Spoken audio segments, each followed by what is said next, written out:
Abre comigo a sua Bíblia, por favor. Evangelho segundo João, capítulo 14. Amanhã eu vou para casa, aleluia. Orem por nós, para o Senhor nos levar em paz. E de vez em quando um irmão me encontra e fala assim: eu passo na sua cidade frequentemente. Irmão, está proibido passar na minha cidade direto. Não pode. Se você passa na minha cidade, você tem que participar de um culto. Então programa a sua saída. Por exemplo, se você sair de Brasília 5 da manhã, você vai chegar na minha cidade 5 da tarde. Só dá tempo de tomar banho, colocar a perna para cima 30 minutos para melhorar a circulação e vai para o culto. Próxima vez que você passar direto, a Blitz vai lhe parar no próximo entroncamento. Não vai lhe multar, só vai lhe dizer que tem que voltar. Tá bom? Vai ser um prazer recebê-los. João capítulo de número 1, João capítulo 14, versículo de número 2 é o tema, que é o texto que dá tema a este conclave. Vamos ler o versículo 1 e o versículo 2, que diz: não se turbe, não se perturbe, não se inquiete. Se fosse uma Bíblia nordestina, seria: não se aveste o seu coração. Crede em Deus, crede também em mim. Na casa de meu Pai há muitas moradas. Se não fosse assim, eu vou-lo teria dito: vou preparar-vos lugar. Amém? Obrigado aos que se levantaram. Coloque assim a mão no peito e diga comigo: Senhor, fala comigo. Amém. Amados, ontem eu saí daqui convicto do que eu iria ministrar hoje à noite.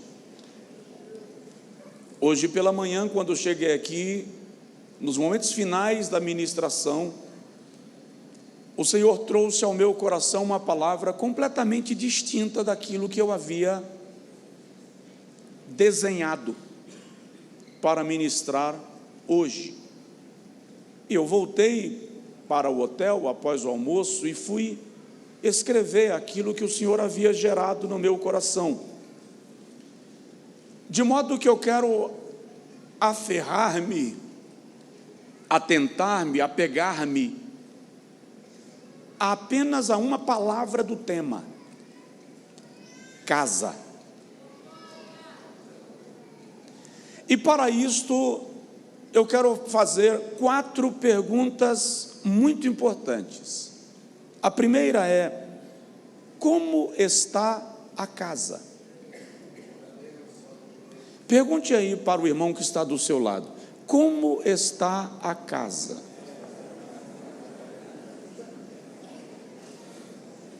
A segunda pergunta que eu quero te fazer, nós vamos pensar nisso, porque o Senhor me trouxe ao coração a casa sob alguns aspectos. Então a segunda pergunta que nós vamos fazer é: como você está em casa?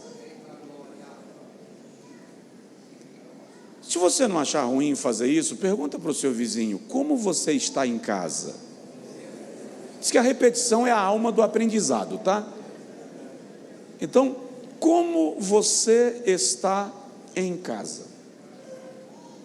Vou fazer uma terceira pergunta: como você está na casa? É diferente, e você vai entender que é diferente. Então, como você está na casa? A quarta pergunta que eu preciso que você pense é: como está a preparação para a casa? Primeira pergunta: como está a casa? Segunda pergunta: como você está em casa? Terceira pergunta: como você está na casa? Quarta pergunta: como está a preparação para a casa? Bom, na Bíblia, a palavra casa possui alguns significados simbólicos, que podem ser aplicados muito além do aspecto físico, muito além do conceito de imóvel. Quando nós estudamos a palavra de Deus, nós percebemos que a casa pode representar um lugar onde você habita, mas também pode representar o habitante. Mas a casa também aponta para a igreja, porque a igreja é casa. E à luz das Sagradas Escrituras, a casa também pode falar de morada eterna. Por isso a pergunta: como está a casa? Você. Como você está em casa, sua família? Como você está na casa, a igreja? Como você está na igreja? E a terceira pergunta: como está a preparação para a casa? Morada eterna. Então eu não quero analisar esse tema apenas do ponto de vista da eternidade, que é o pensamento central da temática. Mesmo porque, para pensarmos na eternidade, precisamos pensar em como estamos vivendo o tempo, o nosso tempo, como estamos conduzindo a nossa vida. Na Bíblia, pensar na casa é de fundamental importância para a vida cristã, nos 4 aspectos que eu acabei de pontuar e de apresentar. Por isso, eu quero começar pensando na casa pessoa. E aí eu vou repetir a pergunta: como está a casa? Como está você? Deixa eu tornar a pergunta um pouco mais clara. Como você se vê? Se você fosse fazer uma avaliação hoje da sua vida, digamos que a sua vida é uma casa, você está indo comprar a casa, e você vai analisar que valor você daria nela, e você vai comprar uma casa mobiliada. Eu te pergunto, como o pretendente a ser dono daquela casa, que nota você daria a esta casa? Como está você? Os mais diversos aspectos da sua vida e da sua existência física. A Bíblia deixa muito claro que nós somos habitação de Deus, casa. E a pergunta é: como estão sendo ocupados os lugares? Ainda há lugar na casa. Como estão sendo ocupados os lugares nesta casa? Os espaços do seu ser estão sendo ocupados de que maneira? Lucas capítulo 6, versículo 48, Jesus diz que o homem que ouve a sua palavra e pratica é semelhante àquele que construiu a sua casa. Ele está falando da vida cristã, da minha vida. Ele está falando de mim como pessoa. Então é semelhante àquele que construiu a sua casa sobre a rocha. Vieram os ventos, e as tempestades, e as enchentes, e a casa não ruiu.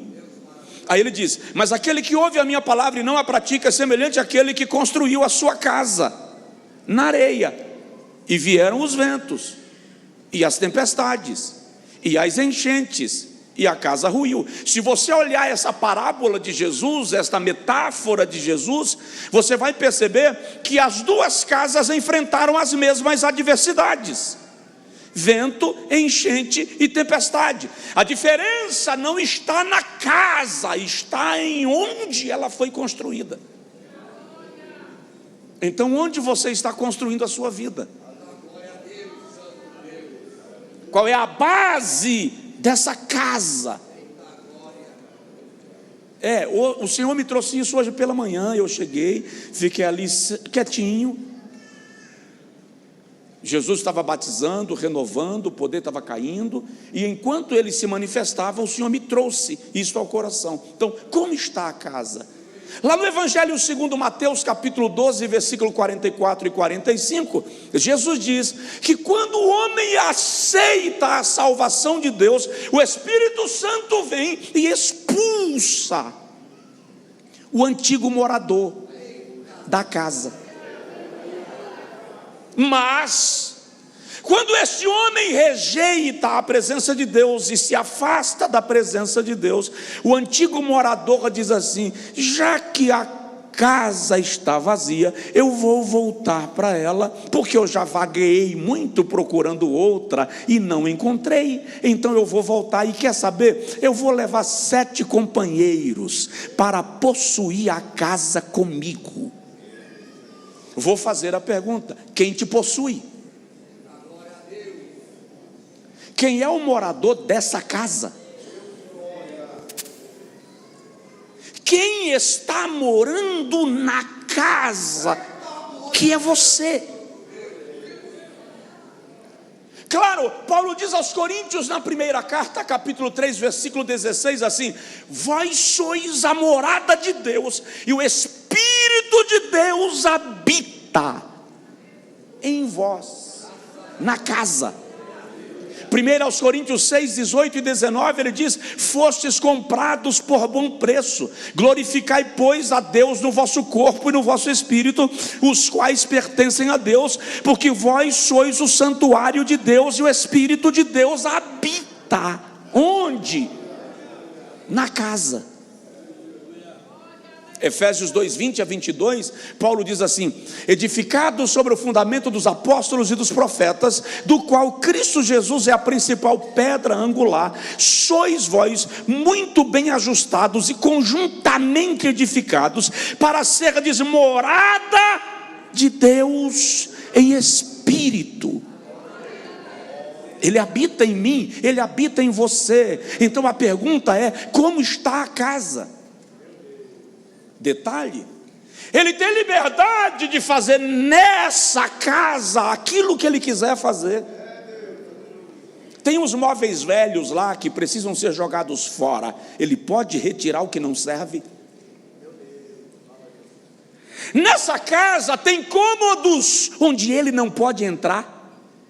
Tipo assim: Senhor, entra na minha casa, entra na minha vida. Aí o Senhor entra. Quando ele vai entrando, você diz assim: não, Senhor, mas tem um quartinho aqui, que esse quartinho ninguém entra, nem a minha mulher tem acesso a isso aqui. Então o Senhor domina toda a casa, mas deixa esse quartinho aqui sem mexer. Deus não disputa espaço em você com ninguém.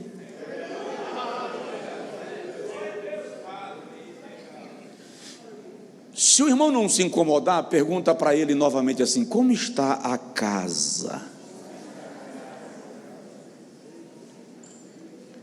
E aí a minha palavra da parte de Deus sobre isto é: deixa Deus, pelo seu Espírito, dominar esta casa completamente.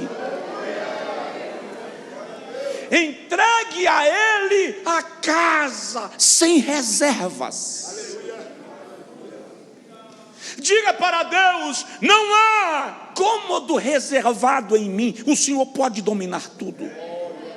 Faz faxina, limpa, cuida, faz o que o Senhor quiser.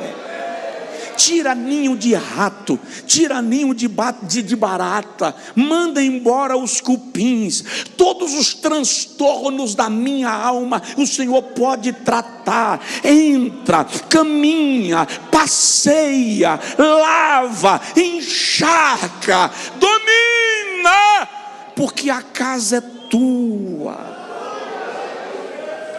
Aquele louvor: esta casa é tua casa, nós para você. Diga comigo, Senhor. Diga, Senhor. Senhor, esta casa é tua. Tamanagai-lo suye mandora madabaganava surieimas. Vem a segunda pergunta. Não vou me estender muito, porque se der campo, isso aqui estende, irmão.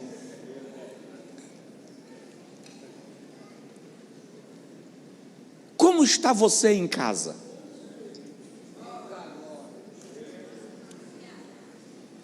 Casa, família. A casa é o lugar onde a família vive, onde ela busca segurança, descanso. A Bíblia se refere ao lar como casa. Salmo 127:1, o salmista diz assim: se o Senhor não edificar a casa, em vão trabalham os que a edificam. É só ler o contexto do salmo, ele está falando da tua família.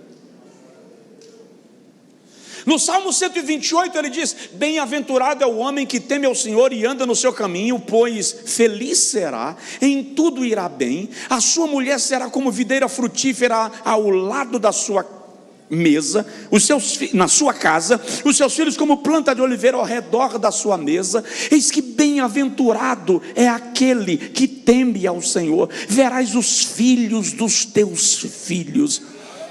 Como está você em casa? Quando nós observamos a Bíblia Sagrada, nós vamos perceber lá em Lucas 15:11-19, que já foi citado hoje. Eu falei sobre isso ontem. Uma casa que tinha tudo, tanto tinha que o rapaz diz: quantos jornaleiros lá na casa do meu pai estão melhores do que eu. Mas ele resolveu ir embora.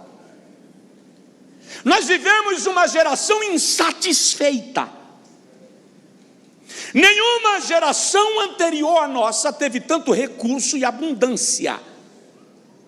Mas nenhuma geração foi tão inquieta, deprimida, obsessiva e adoecida.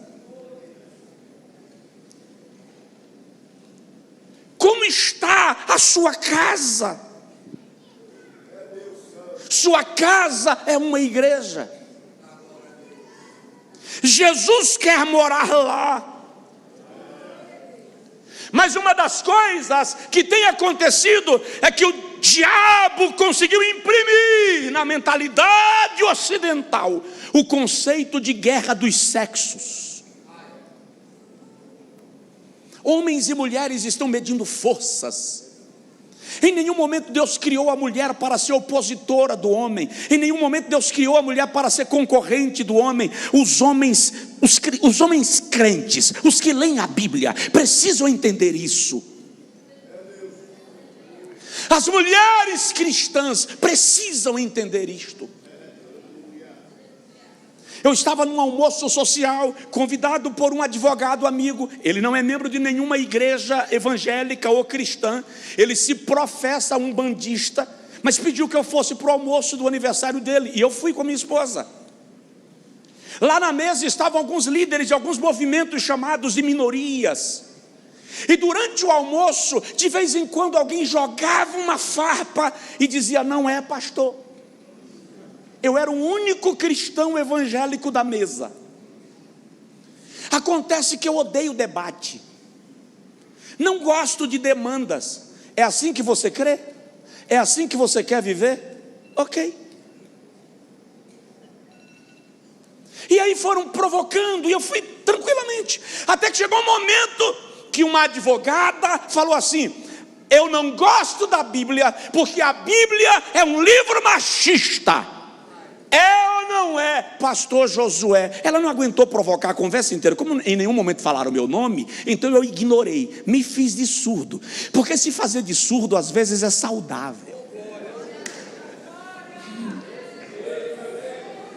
Mas ela não se contentou, me chamou pelo nome. Aí eu disse para ela: doutora, a Bíblia que eu leio não é machista. Ela disse: é. Eu disse: não é não.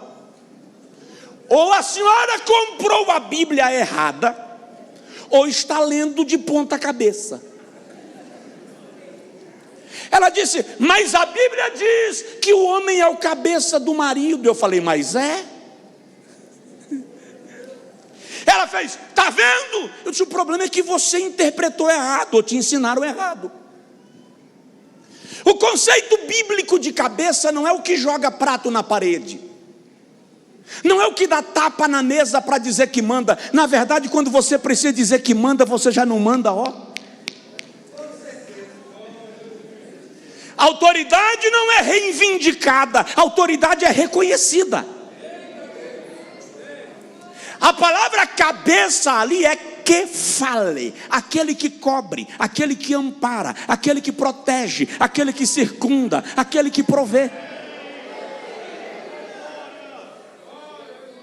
Quando o Senhor diz assim: não é bom que o homem seja só, far-lhe-ei uma adjutora. A palavra adjutora é aquela que sustenta. A mulher foi criada para dar ponto de equilíbrio na criação e na família.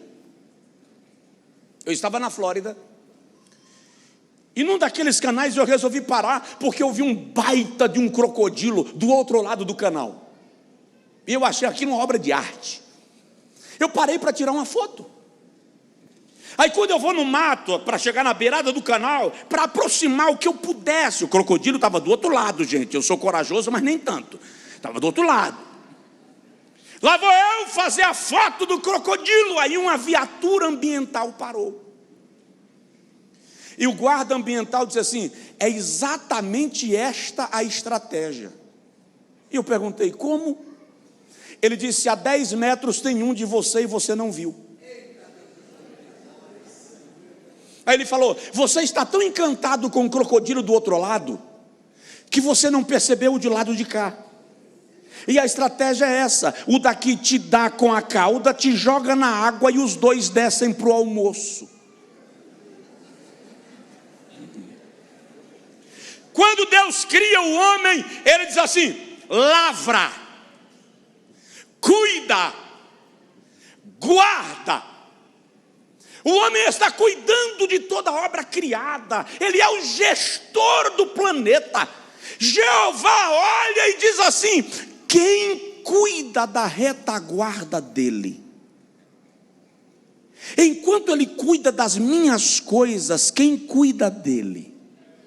Por isso o Senhor diz: não é bom que o homem esteja só. Vou criar alguém que vai cuidar da retaguarda. Alguém que percebe o que ele não percebe, que vê o que ele não vê, que pressente o que ele não sente.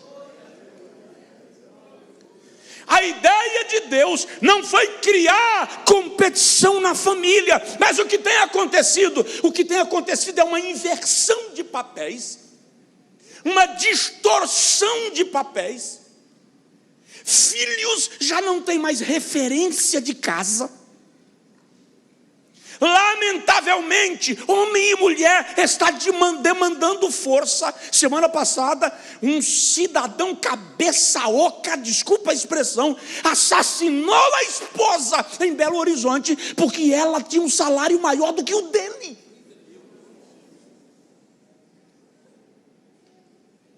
Eu atendi um casal lá na igreja em crise, e eu perguntei qual é o problema. Ele disse: o problema é que eu ganhava R$2.600 e ela ganhava R$1.800. Eu disse: lindo, faz a conta, 4.000 e X. Então, mas qual é a dificuldade? A dificuldade é que ela foi promovida e agora ela ganha 3.800 e eu continuo ganhando 2.600. Eu disse: mas qual é a dificuldade? A renda de vocês aumentou. Você desaprendeu a fazer conta? Antes vocês ganhavam 4 e pouco, agora está ganhando 6 e pouquinho. Eu não entendi a crise, me explica. Falta inteligência emocional, falta inteligência espiritual. Os lares estão em crise sem precisarem de crise. Os filhos estão sem norte. Vivemos uma geração de filhos órfãos de pais vivos, rebentos rebeldes. O sacerdócio do lar morreu. Maridos que já não pastoreiam a sua família. É chegada a hora em que a glória de Deus, antes de se manifestar no templo, vai se manifestar na tua casa.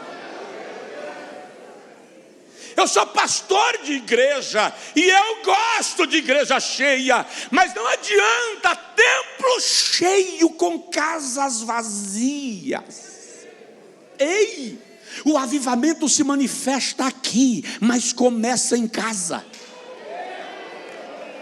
Diz aí para o seu vizinho: o avivamento começa em casa, o avivamento começa no seu lar. O Espírito de Deus quer entrar na tua casa.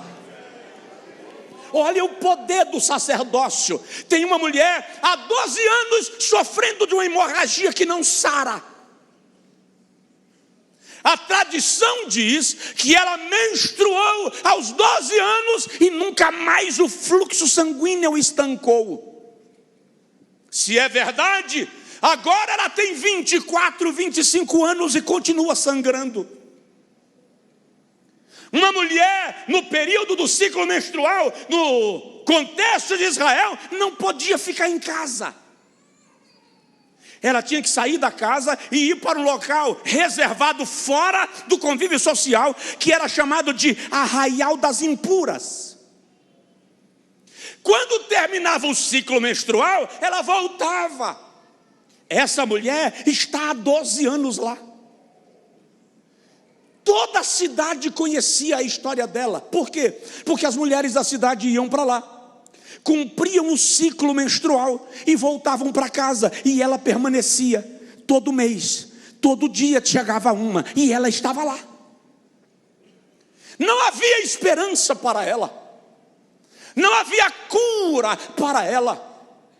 Ela já havia gasto o que podia com a medicina legal e não encontrava solução. Numa outra casa, tem uma menina de 12 anos, ela está na flor da idade. Ela está prestes a iniciar o seu período fértil, mas agora ela está doente e vai morrer. De um lado da cidade tem uma mulher que já perdeu toda a sua vitalidade, morrendo há 12 anos. Do lado de cá tem uma menina de 12 anos morrendo antes de florescer. Ambas sem esperança, até o dia que um sacerdote, o pai, decide sair de casa e ir ao encontro de Jesus. A figura central desse texto não é a menina, a figura central desse texto não é a mulher, a figura central desse texto é Jairo, o sacerdote que se tornou a chave para a cura de ambas.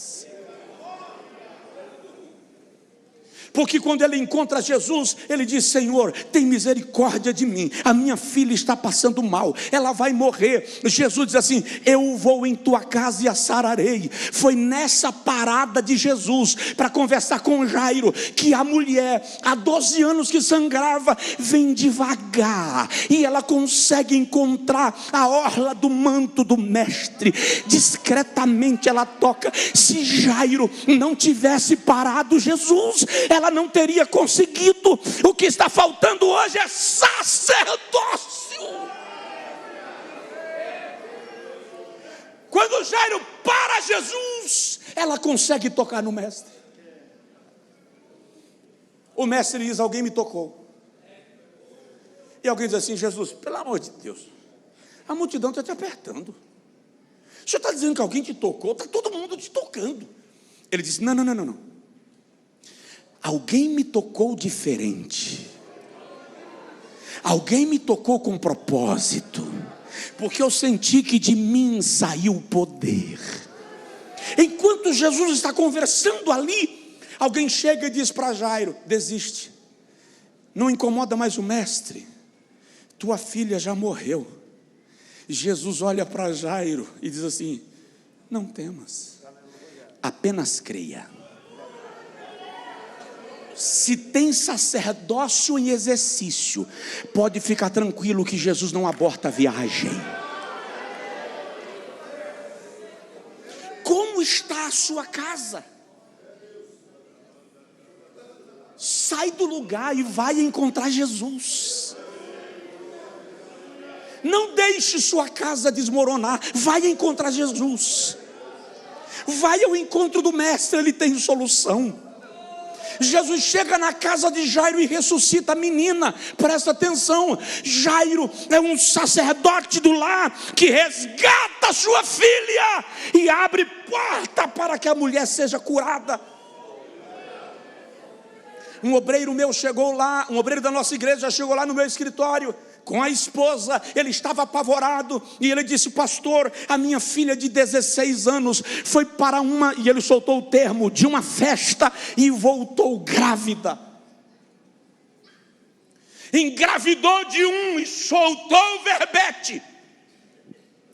E quando ele terminou de falar, eu perguntei: e aí? E ele disse: mandei ela embora.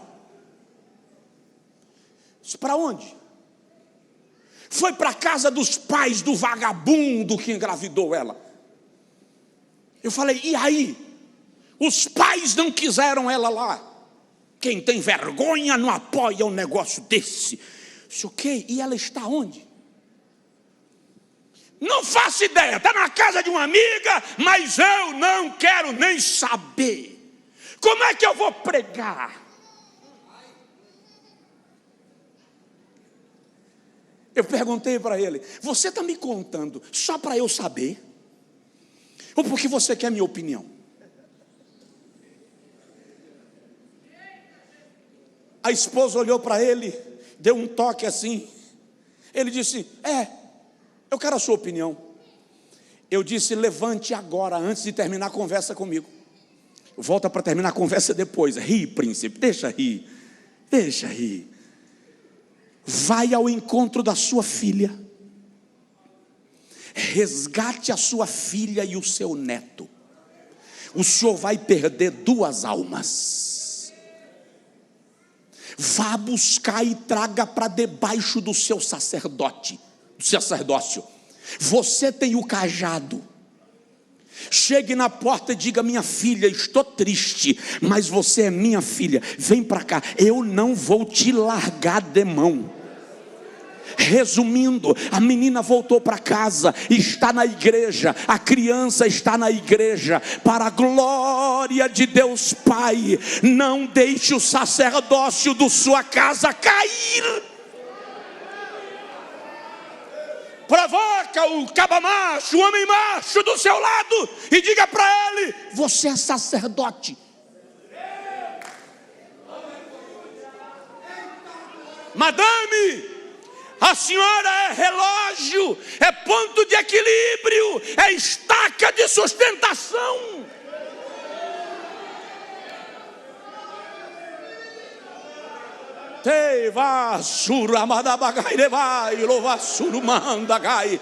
Como está a sua casa?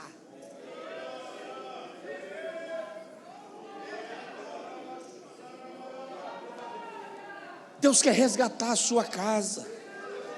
Vamos agilizar para terminar, né?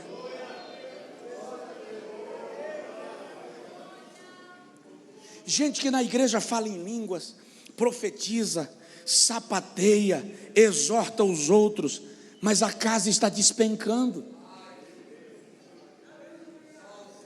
O Senhor quer ir lá fazer uma obra de restauração. Uma irmã chegou para mim e disse: pastor, meu marido foi embora com a amante. ele comprou um apartamento de 5 milhões para a amante, empresário forte. Eu disse: e aí, minha irmã? Diz que não me quer mais nem pintada de ouro. Aí ela disse assim: eu fui numa vigília essa semana, isso eu estou pregando numa igreja presbiteriana. Ela disse: eu fui numa vigília essa semana e Deus usou um vaso. E o vaso falou comigo para eu desistir dele, porque ele não é meu. Eu perguntei: minha irmã, quantos anos de casada a senhora tem? 23 anos. Casada, há 23 anos, e o marido ainda não é seu.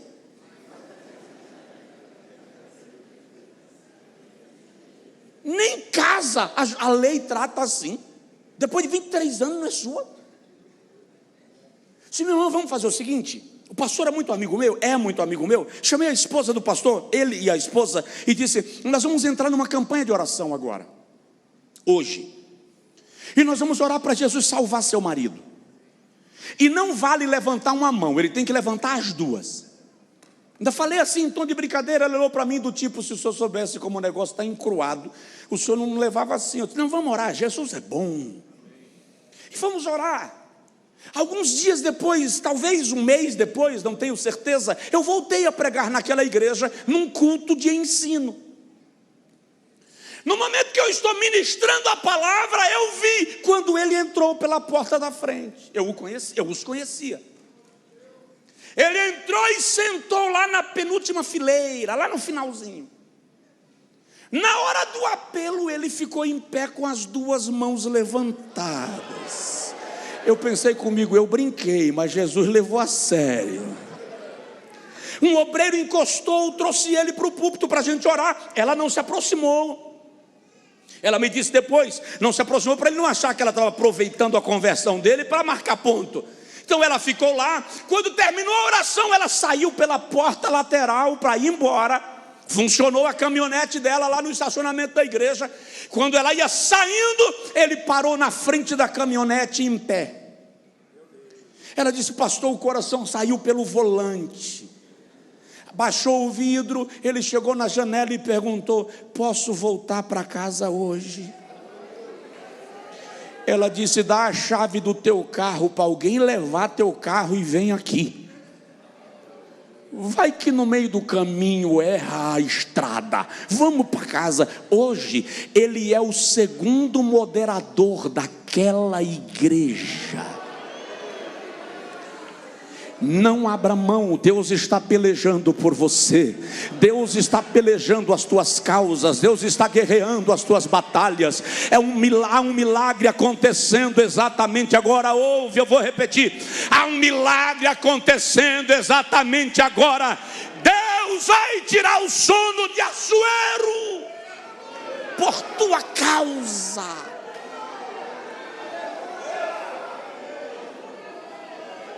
Só quem pode dá glória a Deus. Só quem pode fala em línguas. Só quem pode levanta a mão.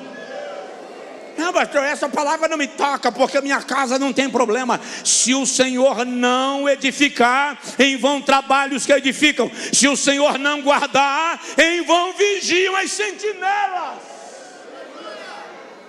É Deus quem guarda a tua vida e a tua casa. Só quem é pai e mãe, levanta a mão, por favor, assim. Isaías 65, 23. Recebe essa palavra, segura, recebe essa palavra. Os vossos filhos não serão filhos para a destruição, não serão filhos para a calamidade, porque eles são a geração dos benditos do Senhor. Recebe esta palavra, declare que seu filho e sua filha é propriedade de Deus. Amai lebai lovassuriai kovassuriou labagai.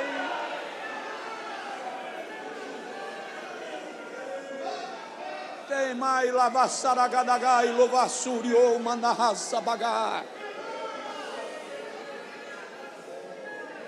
Terceira pergunta: Como está você na casa?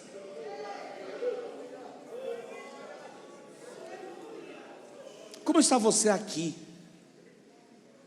Como é que está a sua situação na igreja? Como você está vivendo o pastoreio que está sobre a sua vida? Há lugar na casa. Como você está vivendo o culto? Como anda o seu compromisso com a casa?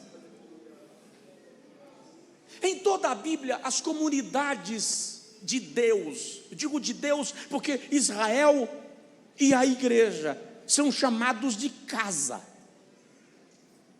No Antigo Testamento, a congregação dos eleitos, a casa dos eleitos, era chamada de Beit Knesset, ou seja, a casa daqueles que o Senhor elegeu. No Novo Testamento, a igreja é chamada de casa de Deus. No Salmo 23, versículo 6, o salmista diz: certamente que a bondade e a misericórdia do Senhor me seguirão todos os dias da minha vida, e habitarei, onde? Onde? Na casa do Senhor, por longos dias. Salmo 84, 1 a 4, quão amáveis são os teus tabernáculos, Senhor dos exércitos. A minha alma suspira e desfalece pelos teus átrios. O pardal encontrou casa e a andorinha encontrou ninho para si. Eu encontrei os teus altares, Senhor e Deus meu. Mais vale um dia na tua casa do que 1000 em qualquer outro lugar. Salmo 27, 4, ele diz assim: uma coisa pedi ao Senhor e a buscarei. Eu estou pedindo algo a Deus e eu vou buscar. O quê? Que eu possa morar na casa do Senhor. Não, eu não quero congregar, eu não quero ir no culto 2 vezes por semana, eu não quero ir no congresso, eu quero é morar na casa do Senhor. Interessante é que Davi, quando escreveu esse salmo, está vivendo um período de perseguição de Saul. Ele está fora de Jerusalém. Então Davi está dizendo: eu queria que Saul soubesse que ele está me perseguindo por causa do trono e da coroa.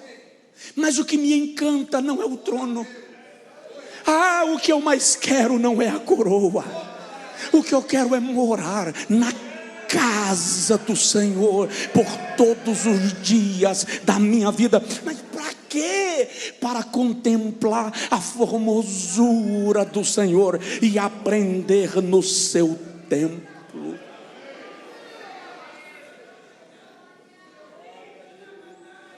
Tem uma geração que se autoproclama desigrejados. Para eles congregar não é necessário. Mas o escritor da epístola aos Hebreus diz: não abandonando a vossa congregação, como é costume de alguns. E aí ele dá para nós pelo menos 3 motivos para nós congregarmos. Lá em Hebreus 10, 25, quais são? Primeiro, consideração mútua, ou seja, zelo um pelo outro, cuidado um pelo outro, atenção um para com o outro.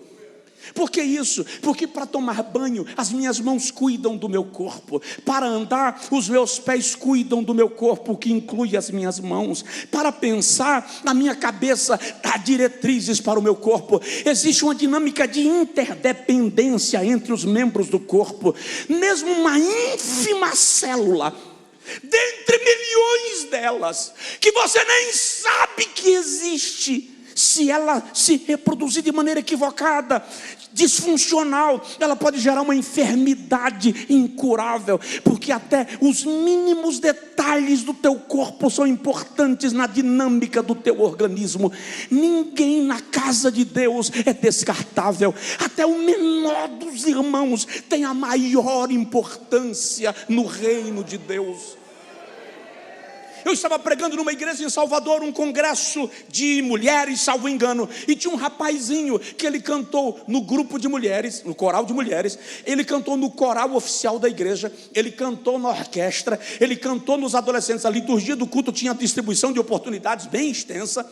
Ele cantou no grupo dos novos convertidos. Quando as crianças foram cantar, pastor Sival, ele ajoelhou do lado das crianças para cantar do tamanho das crianças, mas ele não fala, ele cantava assim, ó.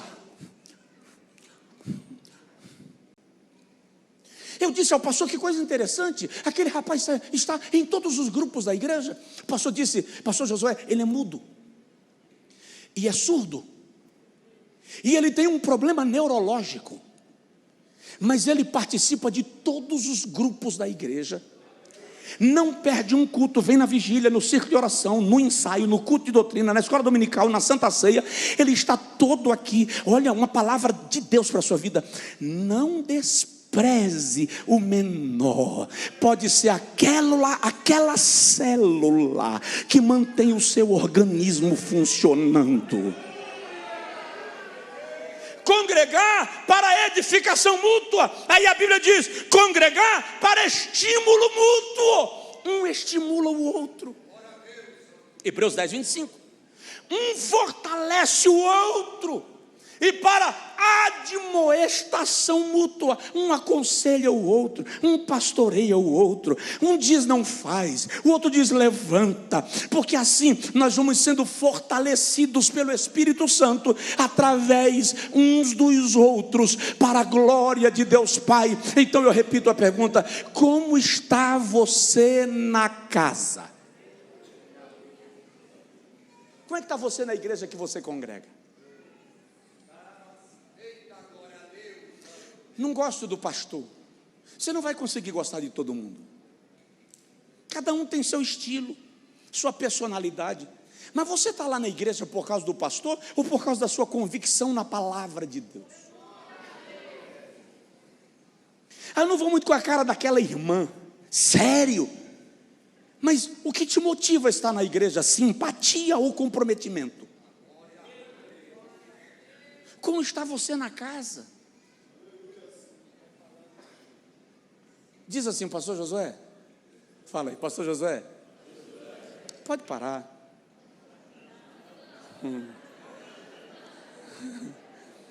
Como está a casa? Como está em casa? Como você está na casa? Gente, igreja é um lugar de gente. As pessoas aqui não são perfeitas.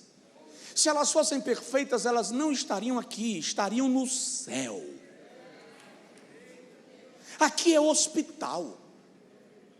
Aqui é oficina. Vamos usar uma linguagem bíblica. Aqui é casa de oleiro.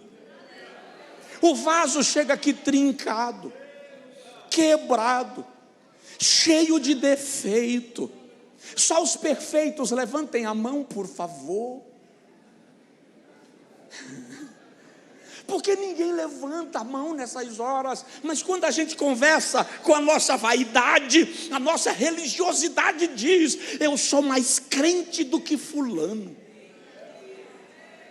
Na verdade, quando você se sente mais santo do que fulano, você está se colocando na condição de perfeito. Quando você julga fulano, você está se colocando na condição de juiz. Quando você despreza fulano, você está se colocando na condição de árbitro. Entende uma coisa: o Senhor pegou essa pacoteira de gente cheia de problema e colocou dentro do mesmo lugar. Para quê? Para glorificar o seu nome. E é aqui onde Satanás fica doido, porque ele foi criado perfeito, parâmetro de perfeição. Perdeu a perfeição, virou o diabo e não tem chance de resgate. Eu e tu nascemos imperfeitos. Em pecado me concebeu a minha mãe.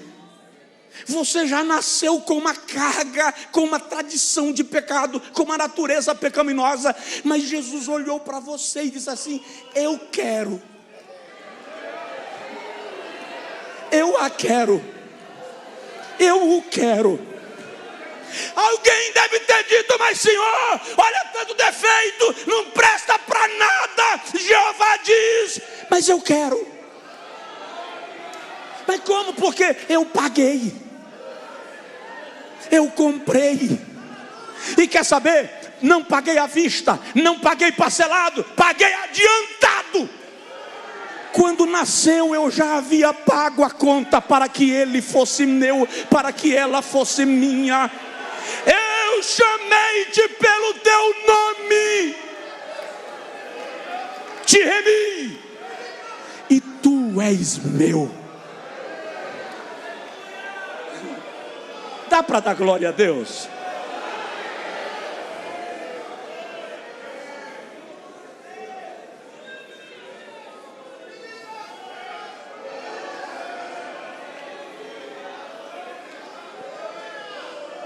Alguém cantou aqui, não sei porque ele me escolheu. Não dá para explicar o amor de Deus. Deixa eu contar uma coisa para vocês. O Senhor chamou Moisés um dia e diz assim: farás para mim um santuário de madeira de acácia. Irmão, a madeira de acácia não seria escolhida para construir a bancada da igreja. Ninguém escolheria madeira de acácia para fazer a sua mesa nobre de escritório. Por quê? Porque ela era muito dura, tortuosa, cheia de nós. A madeira em si é cheia de manchas. Trabalhar com madeira de acácia é tão complicado que o Senhor diz assim: eu mesmo escolhi e nomeei a Bezaleel e o capacitei para lavrar em madeira. Para trabalhar com a madeira de acácia era tão complicado que o cara era cheio do Espírito Santo para talhar madeira. Não era um simples artesão. E Deus escolheu. Aí depois que pega a madeira de acácia, a caixa toda empenada, ela não dá esquadro, ela não dá nível. Alguém olha e diz assim: mas é aqui que Deus vai habitar, vai colocar as tábuas da lei, o vaso do maná. Moisés, tem certeza? Aí o Senhor diz assim: Moisés, agora pega ouro fino, ouro em pó, e betuma, reboca, aparelha por fora e por dentro. Depois que passar ouro em toda a estrutura da madeira, por fora e por dentro, quem olhar não vê mais madeira, só vê ouro. Aquela madeira de acácia sou eu. Aquela madeira de acácia é você. Deus olhou e disse: pega assim mesmo, cheio de tortuosidade, cheio de defeito, cheio de problema, ninguém aguenta, a mulher não suporta mais, o marido está quase mandando embora, mas pega, traz para cá e betuma, cobre de ouro. Ouro fala da natureza divina. Você veio cheio de defeitos, mas Deus colocou na tua vida natureza divina, por dentro e por fora, e te fez santuário. Agora diga assim: eu sou santuário. Vamos terminar. Como está a casa? Como você está em casa? Como você está na casa? Última pergunta, básica, simples. Como está a preparação para a casa? Se Jesus voltar agora, qual a sua condição? Não se turbe o vosso coração. Crede em Deus. Crede também em mim. Na casa de meu pai há muitas moradas. Se não fosse assim, eu já vos teria dito. Vou preparar-vos lugar. Onde? Na casa. E quando eu for, e vos preparar lugar, virei outra vez, e vos levarei para mim mesmo, para que onde eu estiver, estejais vós também. Onde? Na casa. Um dia, o Senhor estava irado com a idolatria de Israel. Aí ele toma o profeta Isaías e diz assim: eu sou o Senhor, fora de mim não há outro, eu não darei a minha glória a ninguém mais. Acabou. Ezequiel 10. No versículo 4, Ezequiel tem uma visão, e na visão Ezequiel vê a casa cheia de glória. De vez em quando eu recebo esse versículo para pregar como tema de congresso, e a casa se encheu da glória do Senhor. Porém, em Ezequiel 10, versículo 4, a glória não está enchendo a casa do Senhor para ficar, ela está enchendo a casa do Senhor para sair. A idolatria estava tão grande que a glória sai do lugar santo dos santos e vem para o meio da casa, como se Deus dissesse assim: ei, eu ainda estou aqui, se atentem para a minha presença. E o povo continua pecando. Aí no versículo 4, no versículo 10, a glória sai do meio da casa e vai para a porta do templo. Deus está dizendo: se vocês não pararem, eu vou embora. Israel continuou na idolatria, Judá continuou pecando. Aí a glória saiu da porta do templo e foi para o portão de Jerusalém, a saída da cidade. Ou seja, abandonou a casa. Deus está no portão da cidade, fazendo com que todos vejam que a sua glória está ali, mas ele está indo embora. A idolatria continuou. E aí no capítulo 11, versículo 23, a Bíblia diz, Ezequiel 11, 23, que a glória abandonou Jerusalém e foi para o Monte das Oliveiras. Para onde? Desculpa, eu não entendi. Foi para onde? Muito bem. Jesus, séculos depois, come a Páscoa, serve a ceia. Aí a Bíblia diz assim: e tendo cantado um hino, foi para onde? Para o Monte das Oliveiras. Fazer o que lá? Pastor Silva, eu posso descer? Na medida que Jesus vai caminhando para o Monte das Oliveiras, os seus discípulos estão com ele vai morrer. Aí Jesus para, olha para o céu e diz assim: Pai, é chegada a hora. Hora de quê? A hora em que o Senhor me glorifica. Lembra daquela glória que eu tinha contigo antes da fundação do mundo. A glória que eu renunciei para cumprir o teu plano. João 17,5. Glorifica-me tu, ó Pai, me devolve a glória que eu tinha contigo antes da fundação do mundo. Por que ele estava indo para o Monte das Oliveiras? Porque a glória estava depositada lá. Aí no versículo 21 ele diz assim: Pai, a glória que tu me destes, eu dei. Deu a quem? Eu dei aos meus discípulos, eu dei à minha igreja, eu dei àqueles que me seguem, eu dei aos que me acompanham, eu distribuí a minha glória com eles. Mas para quê? Porque eu quero que eles estejam comigo, para que vejam a glória que tu me deste, e onde eu estiver na casa, eles estarão comigo no meio da glória. Aleluia. A esperança da igreja não é vã, há uma glória que nos aguarda na casa. Ele distribuiu a glória para com a igreja, e a nossa expectativa, diz Paulo, aguardando a bem-aventurada esperança e o aparecimento revestimento da glória do nosso Deus e Salvador Cristo Jesus. É por isso que Paulo diz: tenho o desejo de partir para estar com Cristo. Por isso que ele diz: se essa casa se corrompe, temos uma casa no céu. Presta atenção nisso e a gente ora. A Bíblia garante que Jesus vai voltar. Existe uma corrente teológica muito forte que não crê mais na vinda de Jesus. Mas o detalhe é que a noiva acredita que o noivo vem.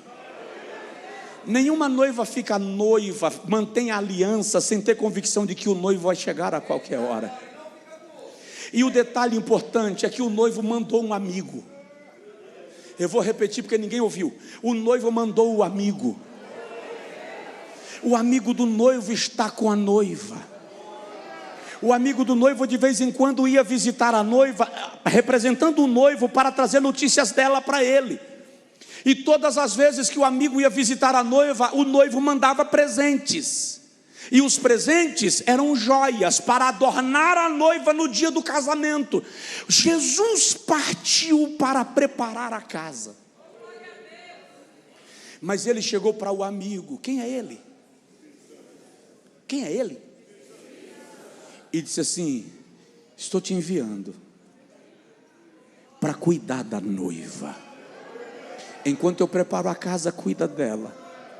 Está aqui os presentes para você levar para a noiva. São joias. Quais são os presentes? Dons espirituais, fruto do Espírito. Adorna ela. Veste a noiva, veste. Cada vez que a igreja se reúne, é banquete. O noivo, amigo do noivo, senta para a mesa para comer do banquete que a noiva está enviando. Cada glória, cada aleluia, cada louvor, cada celebração é banquete que a noiva envia para o noivo. Vai chegar a hora que o noivo vai olhar nos olhos do Pai. O pai vai olhar nos olhos do noivo. E eles vão dizer um ao outro: é hora de buscar a igreja. Fica de pé, por favor, quem puder. E você que é casa do amigo do noivo, você que é casa do Espírito Santo, onde você estiver, você vai sentir. Eu acredito que onde um crente salvo estiver, na hora do arrebatamento, ele vai sentir que Jesus está vindo, porque o próprio amigo do noivo vai mexer lá no coração dele. Você está no volante do ônibus, no volante da caçamba, lá no consultório, no centro cirúrgico, no escritório, no tribunal. Você está lá na viagem e vai dar aquela alegria inexplicável. Aí você começa a chorar. E você começa a falar em línguas. É o Espírito Santo dizendo: o noivo está chegando. A trombeta vai tocar agora. E a trombeta vai tocar. E nós subiremos. Para onde? Para casa. Dá uma sacudidela no seu vizinho, por favor, e diz para ele: quero ver você no céu. Quero ver você no céu. Não desanima. Olha que refrão logo lindo. Volta logo, Jesus. Emai louva, ila faço irebagai, ila barranagas. É por isso que a noiva em Cantares diz: vem depressa. Amado meu, você sabia que a última palavra da Bíblia, quem fala não é Jesus, não é o Pai, não é o Espírito Santo, é João. E João fala representando a igreja. Jesus diz assim: certamente, aquele que diz estas coisas também diz: certamente cedo venho, ponto, acabou. Mas João está com o coração tão cheio João acabou de ver a Nova Jerusalém. João viu as ruas de ouro, o mar de cristal, que ele disse, não dá para ficar quieto. Senhor, deixa eu colocar aqui o meu clamor. Eu vou colocar aqui o clamor da igreja. Aí João escreve lá, Maranata, ora vem logo, Senhor Jesus. E o louvor disse, volta logo, Jesus, eu estou com saudade. Volta logo, o céu é minha morada.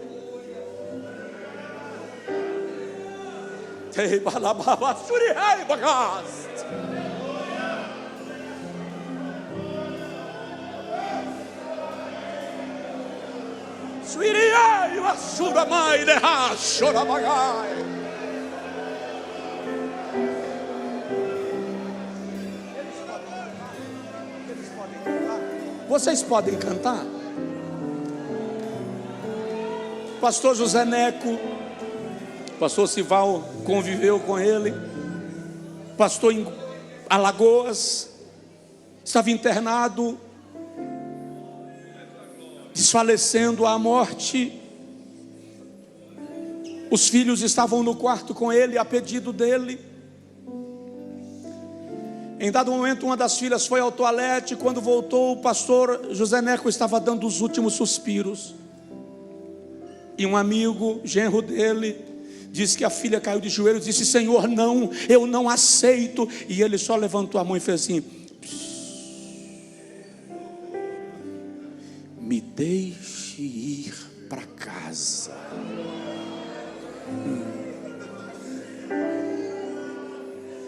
Crente é diferente.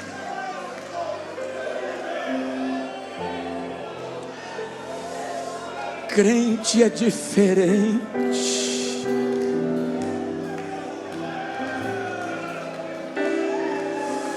Ei, vassoura, vassoura, badagai, levassura, bagai. Quando puder, pode cantar. Eu paro quando vocês começarem. Eu fui fazer a cerimônia fúnebre de uma jovem que faleceu com câncer, por causa de um câncer. Lá na cerimônia estava o enfermeiro contratado pela família para cuidar dela a tempo integral. Na hora da cerimônia ele pediu uma palavra, pastor, eu poderia falar? Eu disse, claro, você conviveu. Ele pegou o microfone e disse, gente, eu não sou crente. Eu não entendo dessas coisas que vocês dizem que sentem. Mas eu já cuidei de diversos pacientes terminais. E quando ela estava morrendo, eu senti uma presença tão grande, ele usou o termo tão grande dentro do quarto. É como se o próprio Deus tivesse vindo buscá-la. Na nossa igreja faleceu uma irmã chamada de irmã Santinha. A enfermeira estava medicando ela e quando no meio da medicação ela falou com a enfermeira, pode parar. E a enfermeira disse, não, dona Santinha, tem que cuidar da senhora. Não, pode parar. Dá licença, porque eu já estou vendo meu pai aqui na porta. A enfermeira virou, não viu ninguém e disse, não, dona Santinha, a senhora está tendo uma visão. Ela disse, pode parar, meu pai já está vindo me buscar. Aí ela fez.